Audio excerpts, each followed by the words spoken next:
Hello everyone, Andy here, and we have more unfolding news in the Warmachine has been sold by private address to Steamforged Games news saga.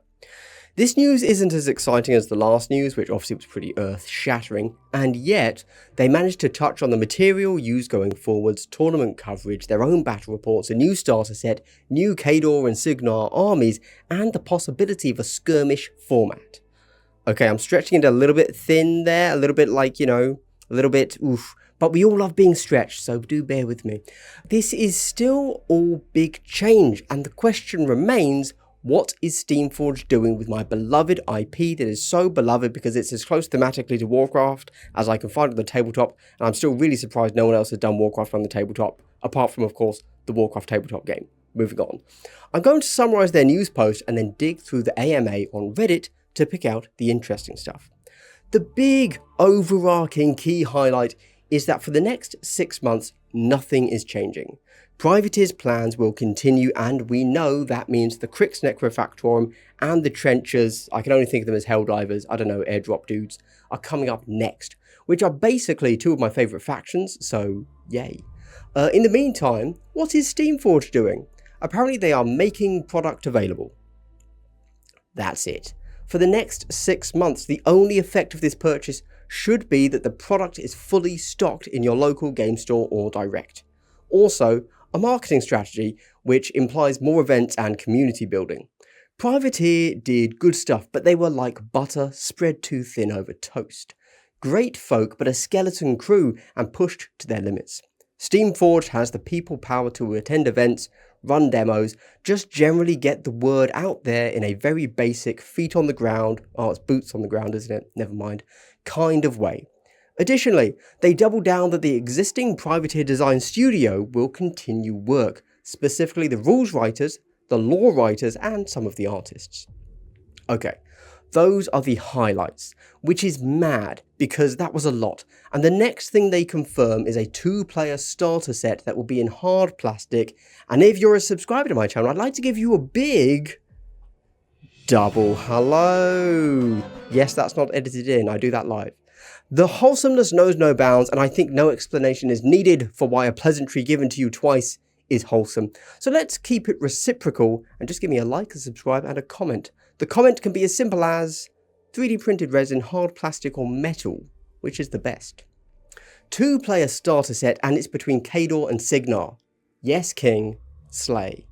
If I've said it once, I've said it 1,000 times. Accessibility is your #1 most important issue to any game. 1-box buy-ins are mandatory for a game to succeed. Privateer took that as 1 box gives 1 player 1 army, and in fairness their core starters are good, like there's no complaints there. They do indeed give you a decent playable army. But if I wanted to play 1 army, I'd play computer games. Wargaming at every possible level is a social vehicle, and Warmachine is not a super popular game, so you need 2 armies so you can lend one to a friend to give them their first taste of crack. And then they say, hey cool, that was fun, I'll buy one too. Because a 2-player starter gives you faction options to allow you to branch out in the future. You're not trapped in, you're new, you don't know anything, you don't want to lock yourself into one choice immediately. And this is a refreshing amount of hobby. It's not a big box of 1 colour models. You can do a bit of red on this model and then flex your blue on the other. It turns a game piece into a hobby project. If your game is just a game, it simply doesn't have the required value to invest the money and time needed. But if it's a hobby, the value of community goes through the roof. Purely due to sunken cost fallacy, after people spend so much time and enjoying painting the models, they want to feel like they didn't waste their time. It's honestly the only explanation for 40k I can think of. Also, the 2-player starter is going to be in hard plastic. Think of this as being Games Workshop style plastic, so it will have a sprue, right? If I had to guess, I would assume they're going to be using Archon Games from Poland, who have also done work with Mantic. I've seen their kits, their latest stuff is as good as GW, and apparently the owner is a fan of Warmachine, so it's a match made in heaven. I've edited this bit in because later in the AMA it's mentioned that the 2-player starter set will be the best value box they do for obvious reasons. And then they confirm he just returned from China to see the molds. So it's a shame they're not working more locally, but oh well, it is what it is, I guess. Bleh. But he also says that the command sets, talk about that later, will be FOMO, which is a choice, I suppose. Once they split the kits into their separate boxes, they will no longer make the command set. Note, a command set is not the two-player starter. It's like the current existing core boxes, kind of like is a large command set. Also, it sounds like ultimately in the long term, they will be swapping everything to hard plastic, starting with the two-player starter and then command sets as they release. But they say that that will only be the start. More will become hard plastic over time. And that's about it for the official news post. Everything else is just them saying, yes, we will work on this in the future. From the P3 hobby range to the RPG. We need a roadmap ASAP, but otherwise all good, cool. Right, we'll get to the AMA in a second, but one thing that I keep seeing being asked everywhere is pure copium from the people asking, and it's what will they do about rules? Firstly, they are not changing the rules, okay? There is no Steamforged Warmachine rule set. We're staying in the current edition. Mark IV is good. But a big question is Legacy Unlimited Prime. In case you are just becoming Warmachine curious due to all this news and you're still here, almost every single model from Mark III is playable in the Unlimited format. Every faction got 2 or more army themes that are available in Prime format. Steamforged haven't said anything yet about changing this. I'm just going to throw it out there to the copium lovers. The money here is in selling models. They are not going to start reselling older Mark III models. The latest edition is the way forwards. Developers got to eat. By all means, play Unlimited as you enjoy your old models. That's great. The more in the hobby, the better. I mean that genuinely. I play Unlimited at my local game store because that's what they want to play, because those are the models they have.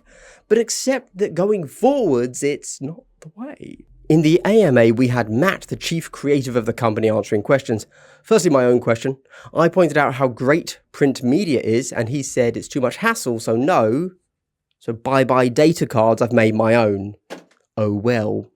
2D terrain is gone for good, and even 2.5D terrain is out, and the terrain in the two-player starter will be 3D. I say good. It's 3D or nothing to me, as you'll soon be seeing in my upcoming How to Play Warmachine video. Not a terrain template in sight, even 2.5D can get lost. Also, they will be doing their own YouTube content. They say yes to back reps and painting vids and lore, which is good. I like to see official content from the company. Yes, the community creators should be encouraged to the max, but in my opinion, if the company itself isn't putting out exemplary stuff, they're doing it wrong. He implies that the two-player starter set will not be playable with the existing Signar and Kador armies. Could be a cadre, could be a new army, we don't know yet. He says they want to make games at every points level be just as engaging as at 100 points. This includes 30-point games, which if you don't know is honestly a very small game size. This could be 8 models comprising just 4 activations if you wanted. That's as skirmish as it gets. However, I'm really holding out for an actual proper skirmish format, and yes, that means alternating activations. Still my biggest bugbear of Warmachine. Why no alternate? Matt is a fan of no pre-measuring, and I also like no pre-measuring as a concept. However, it's too easy to cheese. As soon as you can measure anything, you can guess every other range very accurately. Sag.